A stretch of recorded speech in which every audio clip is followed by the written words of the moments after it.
Yep. Here we go. Hello, everyone. I'm Holly Hutchison. I'm with the Pacific Northwest CSA Coalition, and we are here in the kitchen with Jim Dixon, who is the founder of Wellspent Market, previously Real Good Food. Brief introduction about Jim. He's a recovering food writer, and he also loves to eat. And this is what brought him to the necessity of quality olive oil and how he needed a lot of it to do the amount of cooking and eating that he wanted. And he started an olive oil CSA that has evolved into Wellspent Market, where you can find not only olive oil, but all other sorts of local and high quality ingredients for making not only your vegetables, but all of your food as tasty and simple to prepare as possible. Jim is going to talk to us tonight about how to use template recipes to turn your CSA share into food that your whole family will enjoy. And you don't have to have any specific ingredient, but you have to have a type of class of ingredient. He will go more deeply into that. You ready, Jim? I'm ready. Thank you so much. Hi, everybody. Welcome back. So we're just going to talk a little bit about this template idea, which is basically an approach to cooking that you think about. You may have one or two or three different kinds of ingredients, and I'm going to either make it this way or that way, and you can interchange the different vegetables that you're using. And it just helps you sort of cook intuitively. Instead of having to follow a recipe, you can think, oh, I'm going to make a roasted vegetables dish. And that's what's the first thing you make. And you can do this with almost anything, but root vegetables are particularly well suited to roasting. So today we've got from our CSA box, we've got a couple things. We got some sunchokes. These look a little funky, but I soaked them and scrubbed them. I have a watermelon radish. Carrots, and this is some butternut squash that I've already prepped just because it takes a while. Get ready. A butternut squash is not technically a root vegetable, but it roasts well. You have to be careful because the other ones will take a little bit longer. So we're going to get this started, and then at a certain point, we'll check it. We might pull the squash out because we don't want to get overcooked or really mushy if we leave it as long. So one of the things you want to do is basically cut things into roughly uniform sizes so that they'll cook about the same amount of time. You can peel some of these things, but I prefer just to leave them unpeeled for the most part. So these sunchokes we're going to cut into quarters.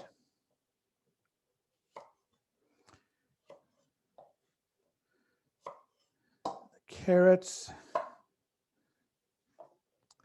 going to cut them in half this way. I like to also have a flat side on things because they tend to brown nicely in the pan when they're cooking.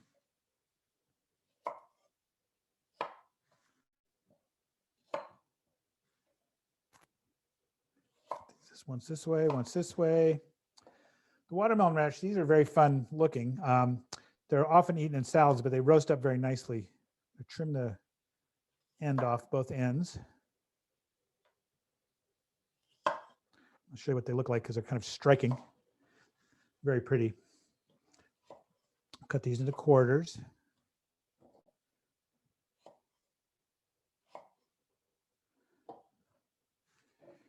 And the squash we'll leave a little bit bigger just because they will cook quickly. So I've just kind of assembled everything in a bowl. I'm going to put a little bit of olive oil on here. A little bit of salt. And then vegetables with olive oil and salt are delicious. And quite often that is really all you need to make your vegetables taste good. I've said it a million times. That's what makes food taste good. But to this, we're going to make it a little more interesting. We're going to add some herbs. This is a dried oregano from a little island called Pantelleria, which is between Sicily and Tunisia. It's one of the things we sell at Wellspent Market in this cute little oregano bowl that we actually carried home from Sicily. It's interesting. It's a little different than other oregano. The island itself, Pantelleria, is a tip of a volcano that sticks out of the ocean. It's very hot and dry. There's actually no water. They have to desalinate everything or collect rainwater. And the growing conditions really concentrate flavors. And this oregano that grows there, it's probably closer botanically to marjoram. They're all in the same family. But to harvest it, they pick up the stalks, they dry the stalks out in the sun, and then they carefully pick off just the bract. And the bract is the part of the flower. If you look at a flower, there's these little cup-like leaves right underneath the flower. So they pick off the bract, and it stays nice and green. doesn't turn black. A lot of the kind of see it's nice the green color. A lot of dried herbs will get much darker. But anyway, super concentrated flavor, really pretty. We're also going to add a little. We like things hot in our household. These are little Greek smoked chili flakes. We're going to add some of those in there too. They're not super hot, but they have a nice little heat to them. And then I just went out in my driveway garden and plucked off a sprig of rosemary. It's nice to have some herbs growing, and rosemary is a nice one for the winter because it's a perennial. You usually eat it all year long. My friend Catherine, who was scheduled to be doing these, Catherine Demling, she coined a great phrase, which I love, that's called my green pantry. And that's when you go out to the back door and grab a handful of herbs or something out of the garden. So having a few herbs is a nice thing for your green pantry. So we're going to put those and that in there. Just going to kind of mix this around a little bit. So we've just got the mix of root vegetables, some olive oil, salt, a couple of herbs. I'm going to put that in a skillet. Shake it around a little bit, and we're going to throw it in the oven.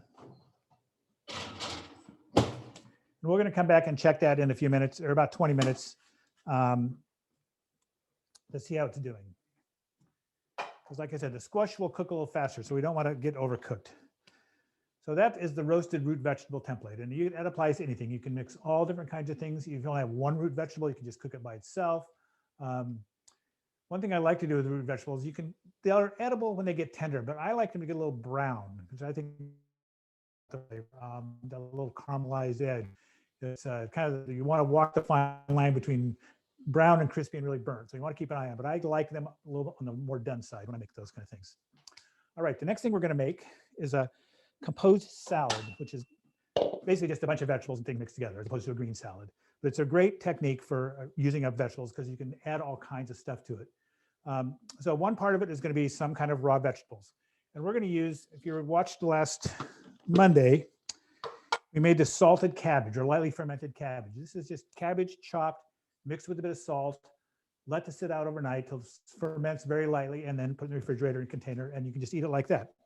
It's a really great ingredient. It's a great way to keep the cabbage fresh longer and just kind of have something ready to eat.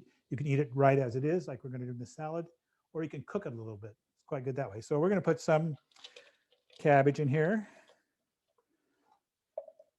I'll just put it all in there. We've got a couple of other raw vegetables that we came out of our CSA.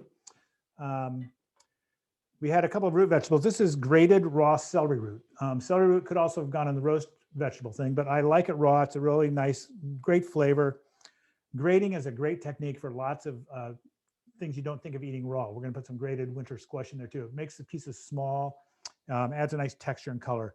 So we're just going to put a little bit of that grated raw celery root in there. And then this is the other part of that butternut squash, part of which we have roasting. This I also grated. You can grate things with a box grater. Squash is a little tougher, and if you have a food processor, it makes the process much easier and faster. But you can go either way. So this is grated raw squash. A lot of people don't think you need squash. It's really so those are the fresh vegetables we have in there. We're going to add an onion component. I'd like to put some kind of oniony something in almost everything I eat. It just adds a lot of nice flavor. And we have these green onions in the CSA, so we're going to put a green onion in here. It also adds a nice little bit of color, kind of a more fresh bite. Take off these outer layers.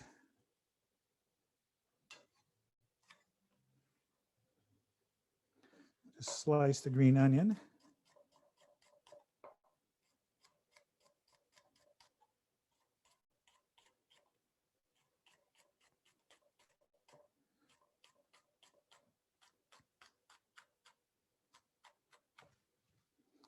Put that in there with this.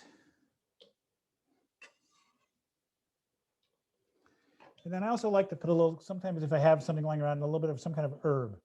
And we've got a little bit of cilantro here. You could use parsley or any other kind of fresh herb. In the wintertime, you may not have herbs like this growing in your garden. Although in Oregon, we're pretty lucky. We can quite often have fresh green herbs most of the winter. I usually have mint. The snow kind of knocked all the fresh stuff back quite a bit. So I just bought a little cilantro. Nice thing about cilantro too is the stems are great. So I never even bother, most of the time I don't even bother picking the leaves off. You can if you like, but you can eat the stems.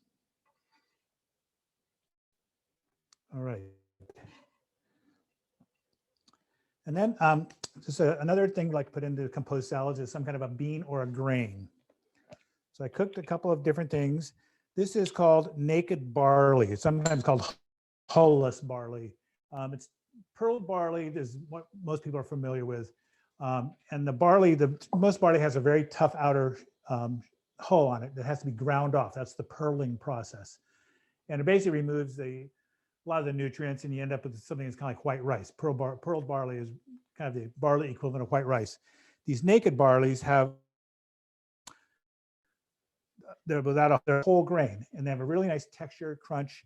They're really not widely available yet. Oregon State University has a project called Barley World where they're really trying to promote naked barleys. And so there's a lot of growers in the Northwest that grow them, and we sell a few of them at our store.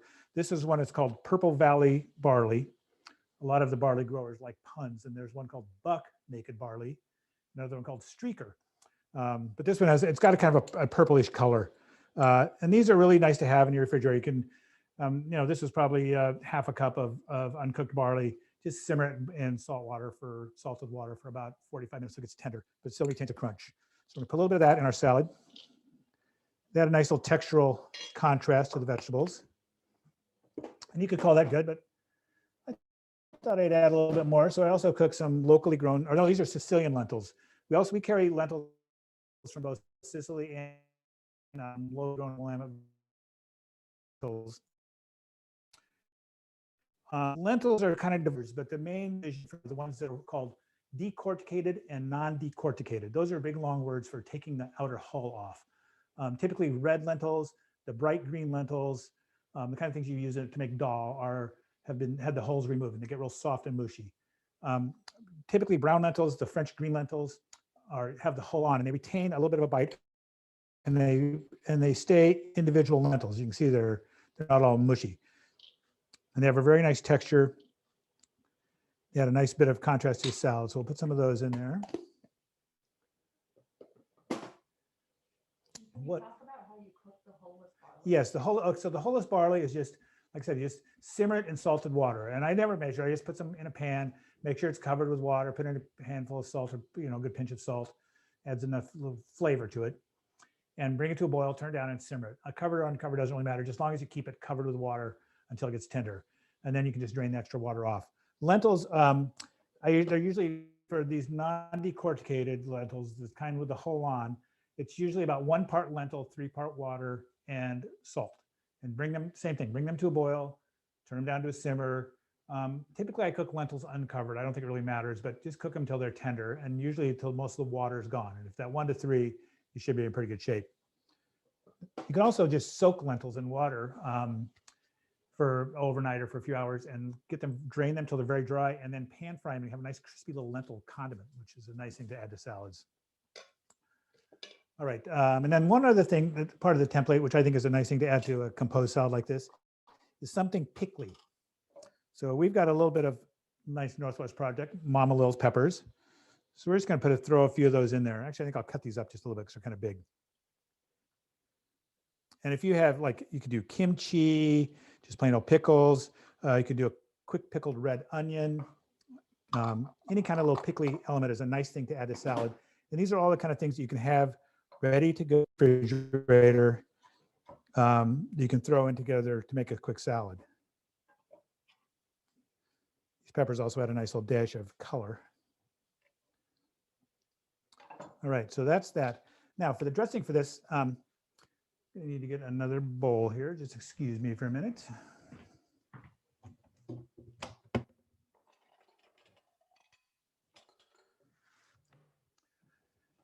You could dress this with just a very simple vinegar and olive oil. It'd be very good, but it's sometimes kind of fun to have something a little different. So I'm going to make this dressing that's kind of modeled after Caesar salad dressing, but I use a little bit of tahini. It gives a nice nutty flavor. So it's a bit of tahini. I'm going to add a little bit of lemon juice. You could also use vinegar.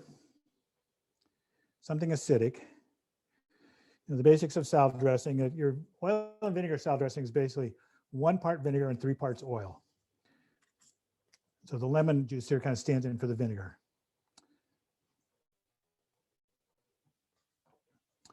A little bit of olive oil. You can see this is all carefully measured as well.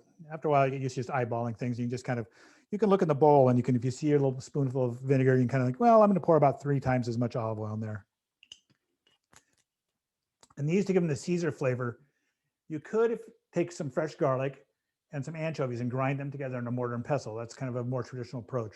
My shortcut here, we have some very nice, excuse me, garlic powder. This is from, I think it's from Afghanistan or Vietnam, from Burlap and Barrel. That's a part of the new wave of spice traders that try to source herbs and spices directly from the producers and give them a fair price for them. But this is a dried garlic. It's a really nice little quick shortcut if you don't want to go to the trouble of peeling a clove of garlic and smashing it up. And then instead of the anchovies, I'm going to add a little bit of fish sauce.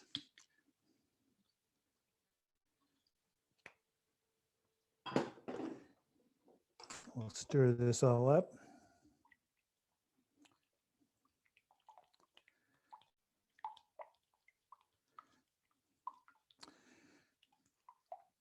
And we're going to mix it into the salad. We're just going to toss it a little bit.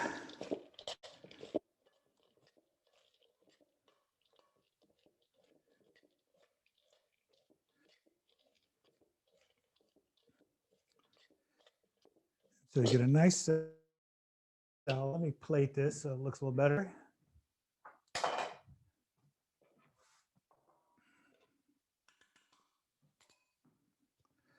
So you get a lot of nice colors, textural contrast.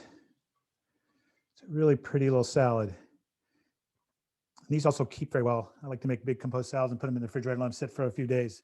The flavors tend to sort of mingle, and they call flavors marry, but the flavors get more intense as they sit for a while. So this is, like I said, this is a great template for almost any vegetable. A little mixture of a couple of raw vegetables, something oniony. You could use raw garlic if you'd like raw garlic. Shallots are great in salads. Something pickled, maybe a green herb if you have something. You don't have to go everything, but these kind of nice little components. And then a bean or a grain, and you have a really nice little salad. Okay, next up on our template is going to be a pretty simple dish. There's just a vegetable cooked with a simple condiment or spice. It's a nice way to take, any vegetable and make it a little different by adding something to it.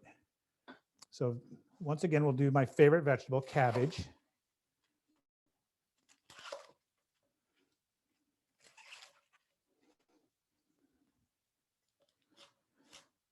We talked about this Monday, but I always like to chop up the core really fine and include it instead of throwing it away.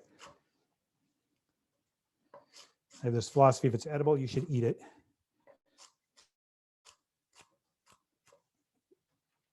And then since we're going to cook this, we're going to chop it kind of coarsely.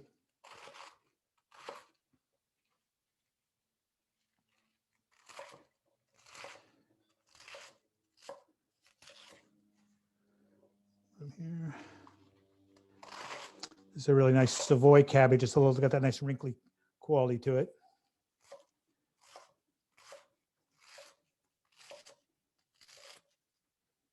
All right. Grab something here.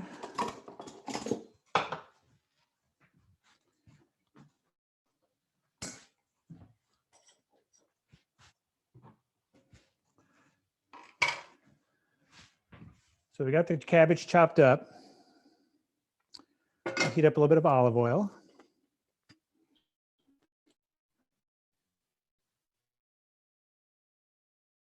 Just say use enough olive oil to cover the bottom of the pan is a good way to gauge it. Let that heat up for just a minute.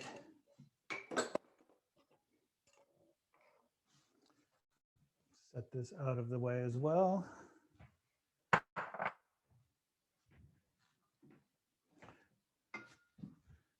Bring this over here so I don't have to drop it on the floor.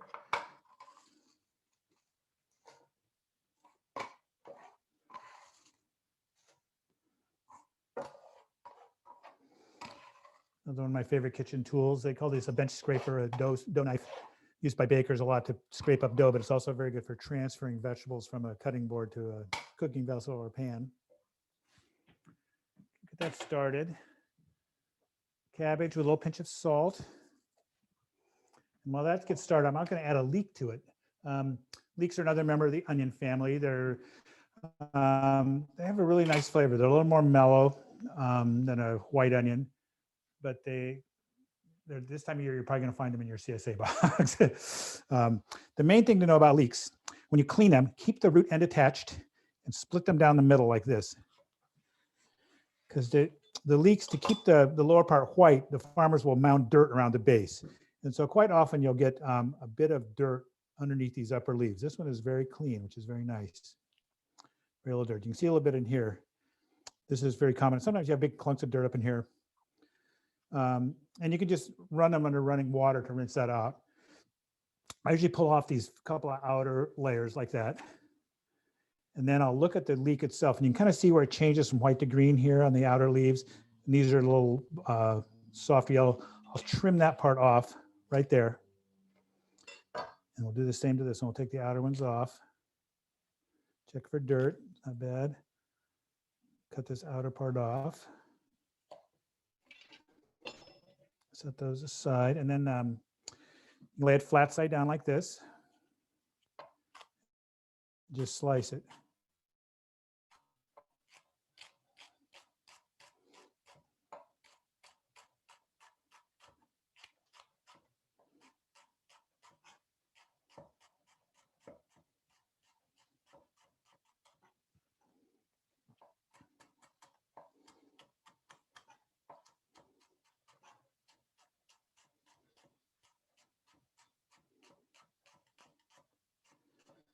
We get those leeks sliced up, and we're going to add it to the cabbage, and we're going to let that cook for a while, probably 15 minutes or so to get that cabbage tender.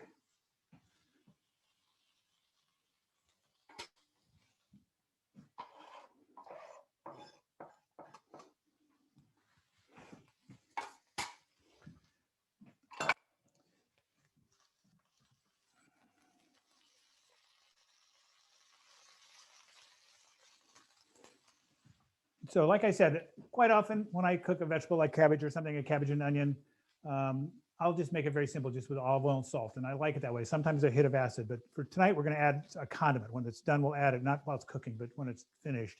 And I picked out a few things that we might try. This is a nice one. Bobby's Boat Sauce is a locally made product. I love Bobby's marketing. She goes, it's not ketchup, it's not sriracha, it's not hot sauce. It's Bobby's Boat Sauce. Get on board. She's very funny. But it's kind of a umami rich, not super spicy. She makes a hot brand, but the regular is not too bad. Tomato based sauce, got a little fish sauce and lime and cumin in it. Very, very tasty. This one is from a restaurant here in town called Akadi. That's an African tomato sauce with ginger, a few other things in it. It's really nice. I made some chili with this the other day that was really very good. It's just a little subtle, different flavors than your typical tomato-based sauces.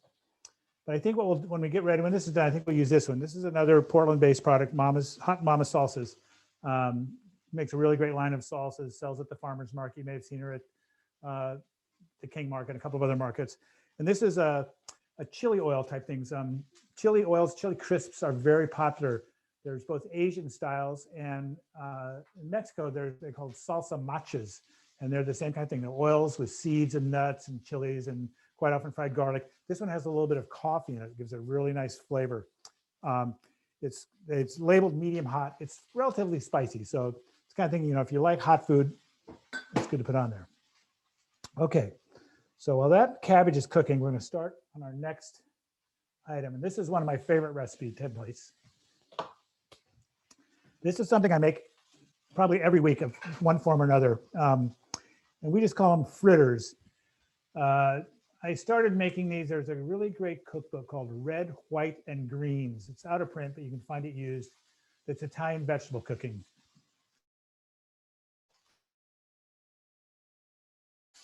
For something called subric, which is a dialect word from northern Italy. But they're basically leftover vegetables, typically greens, bound with egg and breadcrumb, and a little Parmesan cheese. And there's other kind of fritters in other cultures. The latke is basically a potato fritter. The Japanese cuisine, there's something called okonomiyaki, which is cabbage, sometimes other things, but basically in a more of a battery thing. So we're going to kind of combine a couple of those things. We're going to make two different kinds of fritters today. Where's my bowl? Let me use this bowl. So one of the ones we're going to make is going to be a very simple, similar to a latke, and a kind of a latke okonomiyaki mashup. So here I've grated a turnip and a couple of sunchokes. You can see they're just kind of coarsely grated. I use a food processor for these so I can get them done quickly. Put a little bit in the bowl. Not that many. And this one's going to, if you've ever made latkes, you know, they're pretty simple. They're grated potatoes, chopped onions, egg, and flour, or matzo meal sometimes. It's a basic potato latke. And they don't, the potatoes are so watery, even if you drain them and squeeze as much moisture out of them, they still give off some water. So they sort of make their own batter. This is a little drier. So we're going to use the okonomiyaki approach of using egg and flour and a little bit of water. So here's just a little whole wheat flour. And these kind of template things, you don't really need a recipe as much as just kind of eyeball. And once you do it a few times, you'll kind of get the hang of it. So just put a little bit of flour in there. I'm going to put in an egg.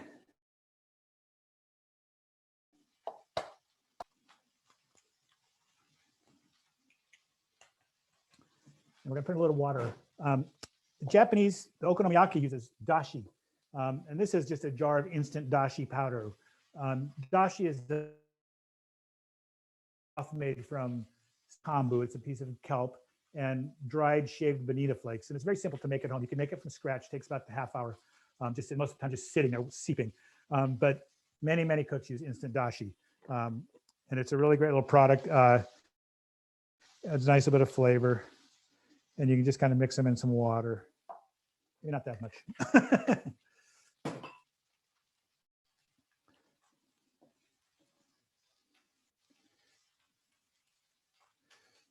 So we're just got a little bit of flour, a little bit of liquid, and an egg, and a pinch of salt. And these, we're going to actually boost the flavor a little bit with another optional ingredient. These are dried shrimp. Dried shrimp are used in a lot of Southeast Asian cooking. These actually come from Louisiana, where they've actually had a dried shrimp industry for many, over 100 years. And they ship a lot of dried shrimp to Asia. They're wild caught Gulf shrimp that are just, they come right off the boat. They're cooked in salt water, and then they're dried basically a screen table. They blow hot air underneath it. I like to call them the bacon of the sea because they add that little bit of umami flavor. And these are dried and smoked seafood like this are used in a lot of Muslim countries in West Africa, the same way that cooks in the South would use bacon or cured pork to add a little extra flavor and umami to something. So you can see what this looks like. It's kind of a loose batter. And as you're cooking fritters, you can adjust it a little bit. If it looks a little bit too wet, you can add a little bit more flour. Just stir it in. If it gets a little dry, you could add a little bit more liquid and maybe a little bit of egg. It's really a very inexact science. So we're going to make that batter. We're going to get another pan going here. And stir these up a little bit. Some nice browning on our cabbage here.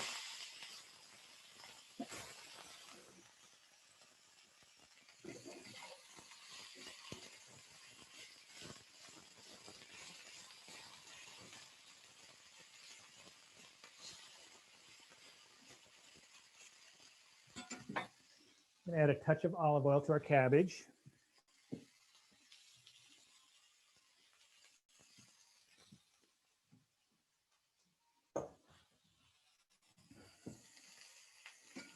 Stir it up a little bit. And it's actually pretty good. Savoy cabbage cooks much faster than some of the other cabbages. It's very light and frilly, not a stick of leaf as a green cabbage.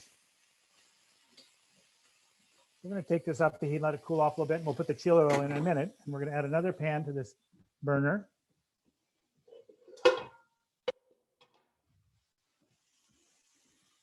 get ready to cook our fritters. So I'm going to set this one aside and we're going to cook the fritters all together. This Monday, which is a leafy green, looks sort of like spinach. It's closely related to bok choy. We parboiled it and I squeezed a lot of the liquid out. So this is just a simple cooked green. You could use spinach, arugula. I've made these with kale and collard greens. This is going to be the Italian style of fritter called subric. So it's good to chop them up a little bit.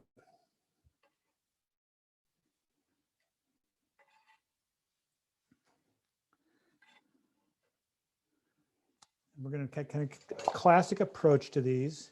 I'm going to put in an egg.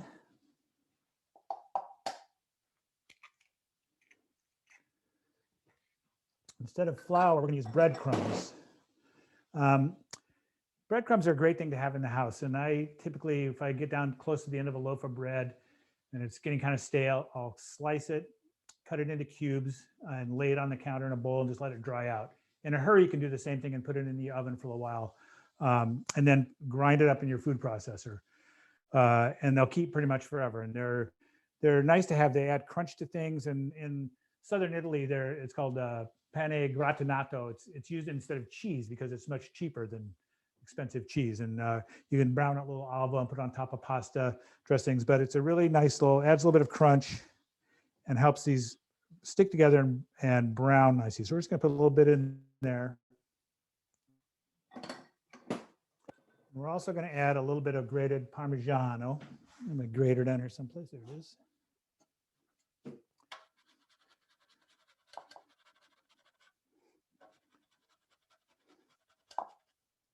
Don't need a lot. Parmesan is very intensely flavored. It adds a lot of umami to food. And you could also add a little bit of chopped fresh garlic, but we're going to just add a tiny bit of our powdered purple striped garlic, a little extra flavor.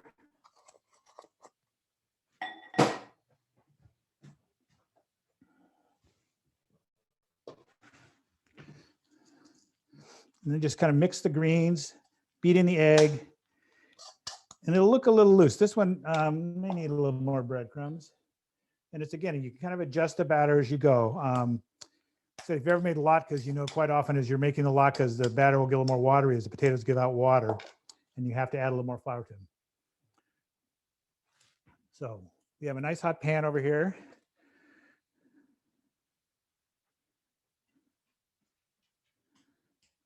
Some olive oil on there. Fritter enough to really cover the bottom of the pan well, because you're basically doing like a shallow fry. Salt in these guys. And I can see my first batch is getting a little water, so I'm gonna add a little bit more flour to it.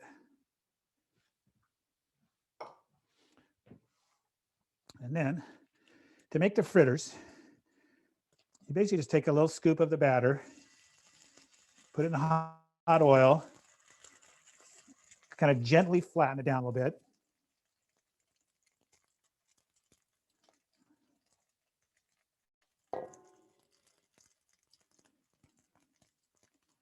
Like that. We'll do the subric with this one.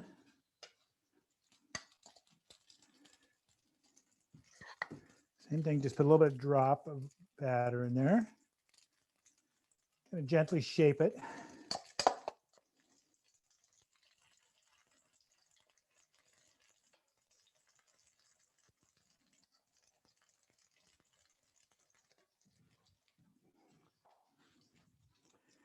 Let those cook a little bit. We'll take our cabbage,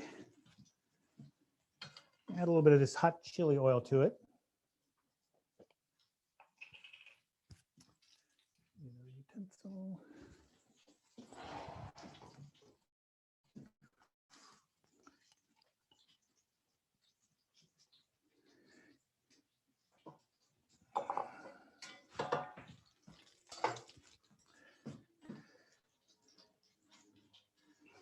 All right, so this is a super simple way to make a vegetable a little bit different, and you can change up the type of flavorings you have.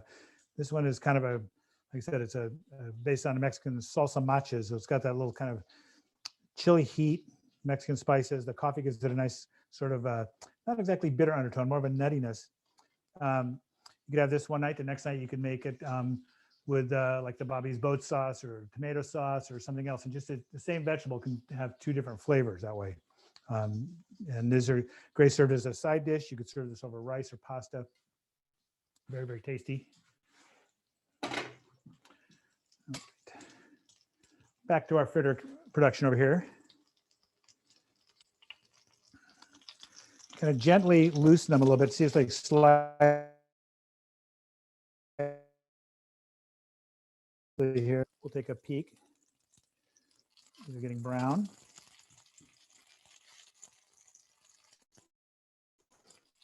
So to go a little longer, but it'll be good. Let those go a bit longer. I like using the two-handed approach for the fritters because you can kind of corral them in the pan as you get the spatula underneath to flip them over.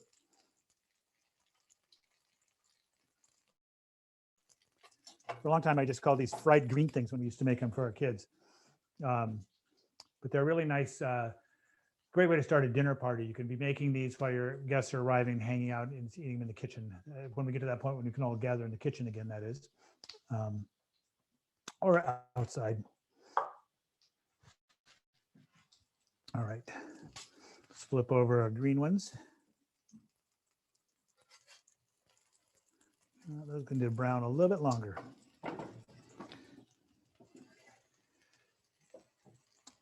But these are super flexible and you can make them out of almost anything. You can use things straight out of your CSA, but them a little bit somehow.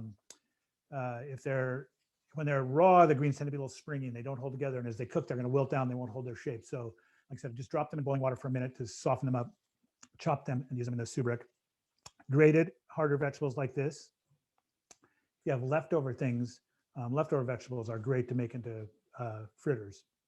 The cabbage, the salted cabbage we used, the classic Japanese okonomiyaki is basically a wheat flour, egg, and dashi batter with chopped cabbage in it. So that's another great thing. And then it's uncooked cabbage just chopped up and added to the batter and then fried with other things on it. Then typically they're topped with different things. Although in our house, we tend to like to just eat them right out of the pan, hot and crispy. Let's check our other one over here. There we go, a little more color on that one.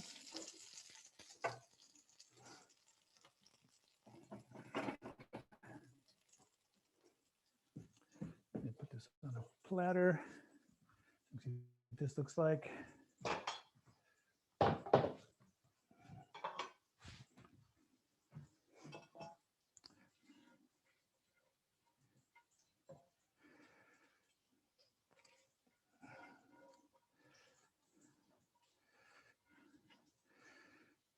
I'm always appalled when people think cabbage is boring because it can be eaten so many different ways and looks good and it tastes good.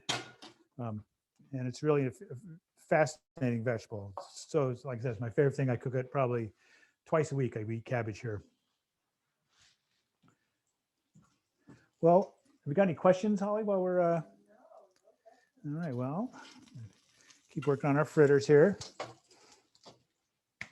We only had one question, and that's who's the dog? Oh, that's Toby.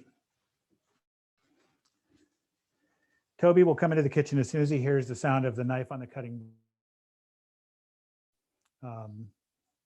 He thinks he might get something that lands on the floor for him, don't you, Toby? Yes, you don't. Anyway, so these kind of things, again, you don't really need so much recipes to cook like this. You just, once you have a basic idea and understanding, you practice it a few times, you can figure out how to make things out of your CSA box. The composed salads, one of my favorite things to make. We eat these probably every week of all different kinds of things. And again, it's a simple, fresh vegetables with a couple of add-ins to make it interesting. A bean, a grain, some herbs. You could add leftover proteins if you have those.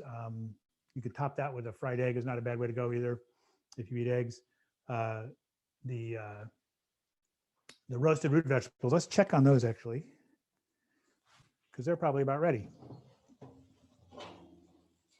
They're getting close.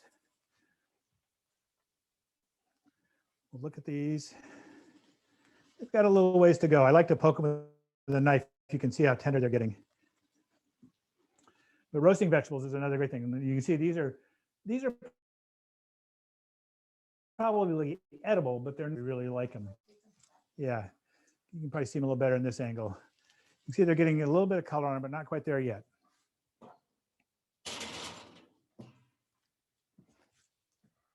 So Jim, are you going to post any of these template recipes on your website? Some of these similar kinds of recipes we have on our website, and I'll have to write these up because again, these are more ideas than recipes. But we will have them. I'll probably get them to you, Holly, and let you post them on your site. So check back with us, the Pacific Northwest CSA Coalition website sometime in the next week or so, and we'll have these ready to go. Okay, let these go more brown on both sides.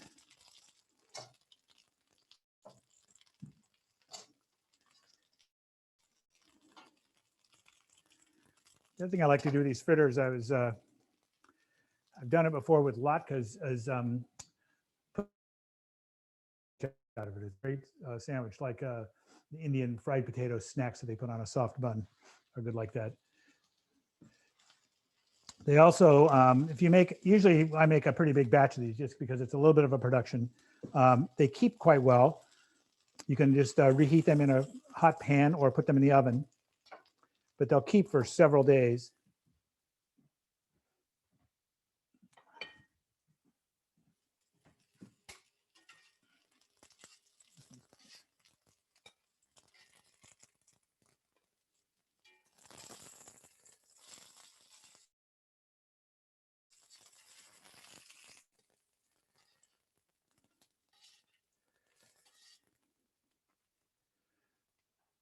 And then, so there's the fritters. These are the turnip and sunchoke fritters with a little bit of dried shrimp. And these are the Tatsoi fritters, or subric, they would say in the Piemontese dialect.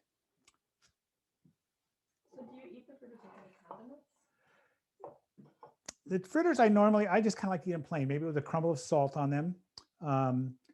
The classic Japanese okonomiyaki cabbage fritters are loaded with condiments. They will typically with chopped dried kelp, the dried bonita flake, and then a couple of squiggles of Kewpie mayonnaise, and then they make these sauces, they're called tonkatsu sauces. They're generally vegetable-based, brown, sweet, savory sauces. So the okonomiyaki is quite often eaten with a lot of condiments. But these are pretty good just to eat plain. You can just take a bite. They're good this way. Especially this one's got the Parmesan cheese in it. So Jim, also repeat that question. Okay, sure. Can you go over slowly the salted cabbage one more time? The salted cabbage, yes. So I'm going to ask about how to do the salted cabbage. Normally I would use a green cabbage, but you can make it with any kind of cabbage. You basically chop it up just the same way I chopped it up to cook it, maybe a little bit finer.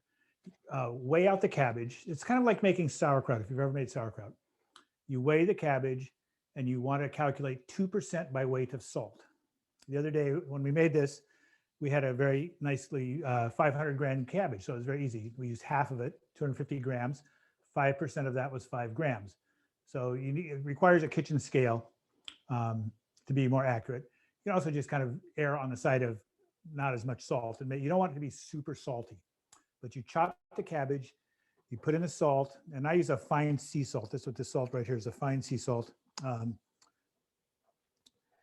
And as you put that in, you kind of use your hands, like you're making sauerkraut, crush the cabbage. It breaks the cell walls of the vegetable a little bit and lets the salt go in. Mix it up. You just leave it in a bowl, cover it, and let it sit out on the kitchen counter overnight. If you're making sauerkraut, you would take that and put it in a crock and maybe add a little water to get a brine and weigh it down and let it ferment. But I just take that salted cabbage and put it in a container like this and put it in the refrigerator and start eating. I like to have it this way because it's ready to eat. I can just take it out and eat as I need it. This morning for breakfast, I made a sort of a chilaquiles with some cooked beans out of my refrigerator, some of this cabbage, and crumbled a handful of tortilla chips over the top and some salsa. You can also cook it. You could use that salted cabbage in the okonomiyaki or any kind of fritter. You can saute it. It's slightly denatured. Denaturing the proteins kind of breaks them down. So it's good. It's not quite raw, but not quite cooked. So it doesn't hurt to cook a little bit more. So you can saute this cabbage to be very good. Yeah, I I discovered it on a trip to New Orleans at a salad in a restaurant. It took me a while to sort of reverse engineer what it was. It was listed as fermented cabbage, but it was not sauerkraut. I'm like, it's not fermented very much. Thank you all. Let's check our roots again.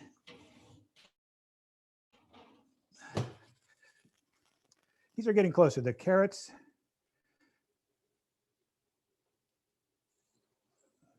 They've got a ways to go. The carrots and the squash are getting very close to being edible, but again, we want them to be a little more brown. So we're going to leave them in a little bit longer. And this is sort of also part of the cooking template where, you know, recipe say throw it in the oven for 20 minutes until it's ready to tender. But when you read recipes, if you cook a lot, quite often you'll say, you know, that doesn't quite sound right. Those have been in there for more than half an hour, and they'll probably another 10 or 15 minutes before they're really ready to eat. So you can learn to sort of taste and test. You want things tender. Like I said, they're edible now, but after you do it for a while, you'll learn how you like it. Some people might want it that way, but I think roasted vegetables tend to need to be a little browner. Same with these fritters, these salads, all these things are the kind of things that you learn sort of intuitively how you cook them. And it just takes practice. So you just do it a few times. And after a while, you know, you'll make mistakes. I still do. I'll think that might be good and I'll make it. And it's like, that did not turn out very well. So that happens sometimes. But the more you do it, the more confident you'll get just to be able to understand, like, I can take this vegetable out of the box, prep it, and make something out of it. And it's going to be really tasty. Any more questions? Oh. Yes. Yeah. I'm gonna model the new CSA Coalition swag. It's actually very nice. It's very heavy canvas. It's actually very nice. It's very heavy canvas. So while Jim is showing you our beautiful signature bag, tote bag, I'll let you know that this is our thank you gift for people who donate $50 to the Pacific Northwest Community Supported Agriculture Coalition. And if you are willing and able to donate $100, you will get this beautiful tote bag filled with all kinds of curated, gourmet, delicious food. Where there's a bottle of wine, there's going to be a bottle of whiskey, a box of tea from Smith Tea Makers, some Jacobson sea salt, some special treats from Jim's Wellspent Market, a bag of Ayers Creek Farm beans, and a cookbook from the Portland Farmers Market. So it's really stuffed with all kinds of fabulous goodies that will help get you through your share no matter what. So please head on over to our website. Feel free to drop us a little bit of love if you're able. We really appreciate it. Thank you, Holly. All right. We do have one more question. One more question from the audience. Tell us the favorite cookbook in your big stack. Oh, my big stack of cookbooks. It's part of my large cookbook collection, but it's hard to pick a favorite one. The one, you know, let me pull out a couple I'll talk about here.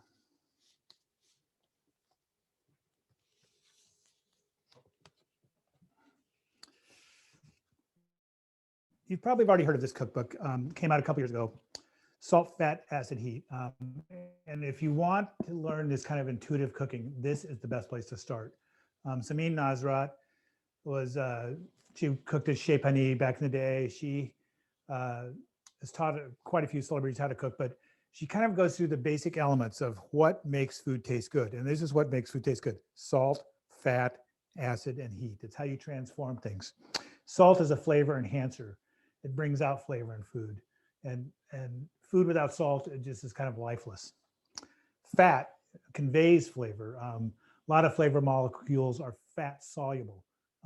And it also just adds a kind of a nice mouthfeel. And like I mentioned this before, but the words and recipes that drive me crazy are neutral oil. You want to use a flavorful fat, neutral fat. So olive oil, butter, duck fat, all those are very good. Most of the neutral oils are also industrial oils, and I don't really try to, you know, sell olive oil as being super helpful. To me, it's mostly about it's delicious, but it's also a natural oil. It hasn't been highly refined and processed like a lot of the, you know, canola oil, thing like that. Acid, a key element in all kinds of cooking. Lemon juice, vinegar, adds a bright flavor to foods. And quite often, if you're making something and you taste it, you think, man, it needs a little something. Try putting a spoonful of vinegar or squeeze some lemon into it and see what it really can transform it dramatically. And then heat, cooking. Not everything gets cooked, but heat transforms vegetables and everything else. But so she talks about how all those elements work together to make food taste delicious. So this is a great cookbook. It's got good recipes in it. It's just a good thing to read, especially in sort of this concept of templates and intuitive cooking. It'll help you be a better cook. That's a great book. This one, I actually have a much, much older Joy of Cooking that was my mother's. It's a 1943 edition. It's on another bookshelf. And I still pull it out occasionally, but it is a really, really great book. The authors are Portlanders, they live here, but you can, if you need to cook almost anything, you can open up a Joy of Cooking and find a recipe for it. Very, very well tested. The putting of the recipes is a really great way to learn how to cook. Kind of walks you through each step. There's a sort of an about whatever it is you're cooking, like about vegetables. I mean, there'll be a whole section about how to cook each vegetable and different ways you can cook it. So I highly recommend this book. It's a great, great book. You know, like I can't remember what I was making German pancakes the other day. And I made them out of my old Joy of Cooking, my 1943 one. It's what they call a Dutch baby at the old pancake house. And so I pulled this one out, and the recipe is almost exactly the same, just a slight bit of difference, but holds up very, very well. So I cannot recommend this book too much. It's a really great book if you want to learn how to cook. Good for intuitive cooking. And a lot of these other books are great too. I love them, but these are kind of the workhorses in my kitchen right here. Okay, question about quick breads. Do you use olive oil? Yes, I don't make a lot of quick breads, but I almost everything is baked with olive oil. I do bread with olive oil, kind of a Southern style cornbread. Ayers Creek, you'll be getting, if you get the swag bag with the Ayers Creek beans. Anthony and Carol Boutard, the people that run Ayers Creek Farm out in Gaston, Oregon. Anthony is kind of a polymath. He actually wrote a book called Beautiful Corn, and he grows some of the best corn in the state and makes these amazing cornmeals. He used to call them polenta, but he finally got tired of having to argue about what's polenta, what's grits, what's cornmeal, so he just calls it cornmeal. But their whole grain corn, a lot of the modern cornmeals in the supermarket, they've stripped out the germ because it became rancid. So the whole grain corn, you keep them in the freezer, they're a little more perishable, but you can make a delicious cornbread without adding any sugar, and it still has a little sweetness from the corn. And so when I make cornbread, I use olive oil for that, for the fat instead of butter, and it's really good. And I also make olive oil cake on a pretty regular basis. It's a very simple, very Italian style of cake that's not super fancy. It's almost like a quick bread. It's basically, you know, some kind of flour, eggs, olive oil, and as much sugar depending on how sweet you want it, and baking powder or something, some milk or yogurt, to simple cake batter. So yes, I would use, if you have any recipe that calls for oil or even butter, you can almost always use olive oil for, and it will taste better. Yeah. Well, we only have 5 minutes. 5 more minutes. Well, I'm just going to say that, you know, cookbooks are helpful, and I love because I love reading them, and it's a good place to start cooking. But I think it's also important just to start trying to cook stuff and do a couple of simple things. Just kind of understanding that, you know, onions are your friend when it comes to flavor. Almost every recipe I cook has some kind of onion, and allium is the family. So onions, garlic, green onions, leeks, all add a lot of flavor to it. And that's a good place to start when you're cooking vegetables. Cook a little onion in there too. Again, olive oil and salt make everything delicious, and you can stick with that and have a delicious, simple vegetables cooked with just very basic things and be pretty happy.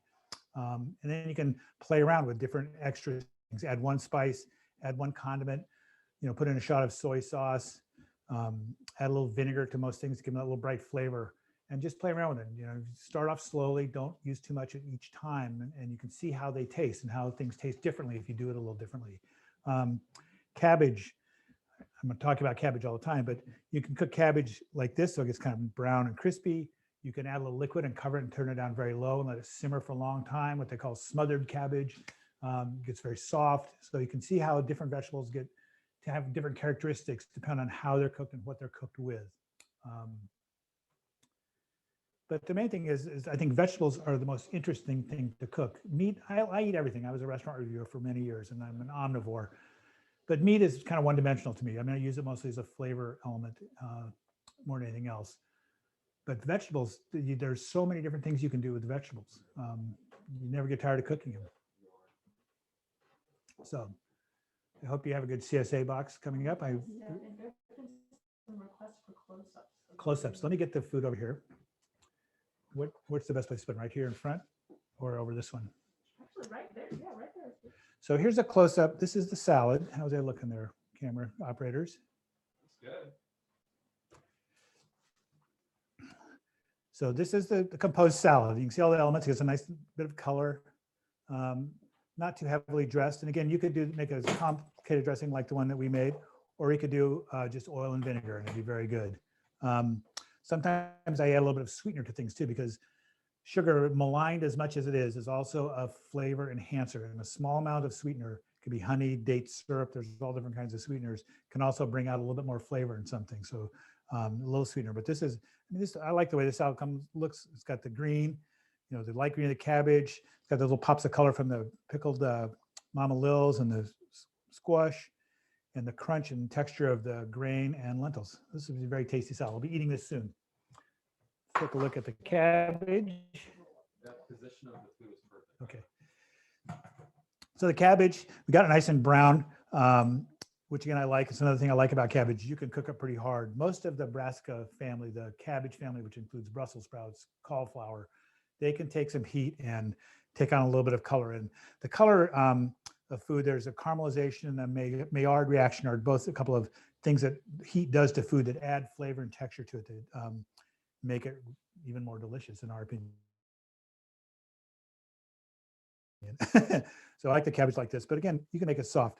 The chili oil adds a little dark color to this too, which is really nice. And this will be hot, spicy hot, but really tasty. And we've got the fritters. So the two different fritters. This is the turnips and sunchokes. It looks sort of like a potato latke. It has that kind of dark gray color. The dried shrimp are in there, but they just sort of faded away. I've made these before, these turnip ones, and they remind me a lot of the dim sum called the turnip cake, which is really made from cotton radish, but they have that same kind of creamy texture and flavor. Very nice. So these I might eat with a little bit of like a teriyaki or soy sauce, some more Asian flavor. And then these, the classic little fried green thing, subric is a Piemontese dialect word, but they're just a green vegetable fritter. And again, super simple: eggs, breadcrumbs, Parmesan, vegetable, little garlic, cooked in olive oil. People will not stop eating these. They're always a big hit at every dinner party we do. And then one more time, let's pull out the roasted vegetables and see how they're looking. There's a question about the olive oil. What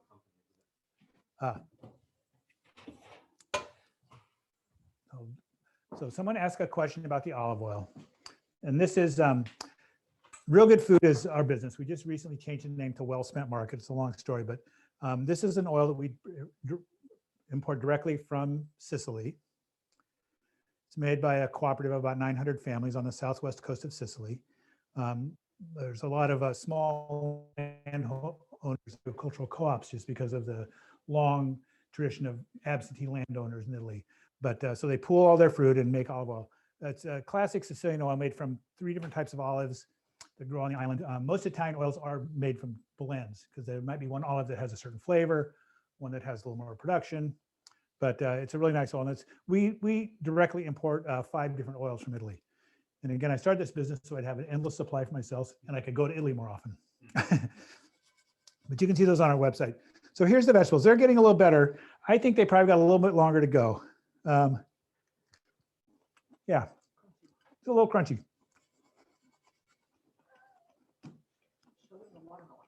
Yeah, there's a watermelon radish. Looks really nice. Carrots. The squash is getting pretty soft, but this is another illustration of how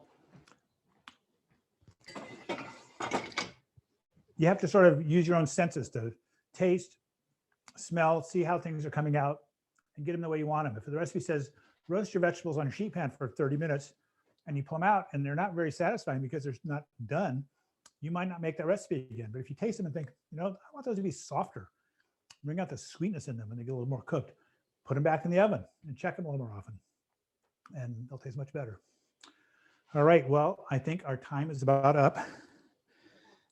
Thank you all for coming to our little webinar here in our kitchen. Holly finished up. Yeah, so thank you so much, Jim, for another wonderful cooking session. I am starving. I wanted to give a shout out to Catherine Doimling with Cook With What You Have. She has a wonderful blog and website, and it's called Cook With What You Have. It's a great way to, you know, she's got a search function you can put in whatever random CSA ingredient you have, and up will pop template recipes and, you know, a bunch of great tips on how to get fast, simple recipes to the table. So she's a great resource. I'd also like to remind everybody that we have our CSA Share Fair Find Your Farmer event coming up on Saturdays from 12 to 3. We can help match you with the CSA farm. There are going to be 40 farmers there, and it's going to be all via Zoom. So be sure to register for that event if you want us to help you find your farmer. And we've also got a conversation tomorrow night with Piper Davis about livestock and how CSA does pork and beef and fish and poultry. It's great to be with you all tonight, and hope to see you for a few more events this weekend. Take care.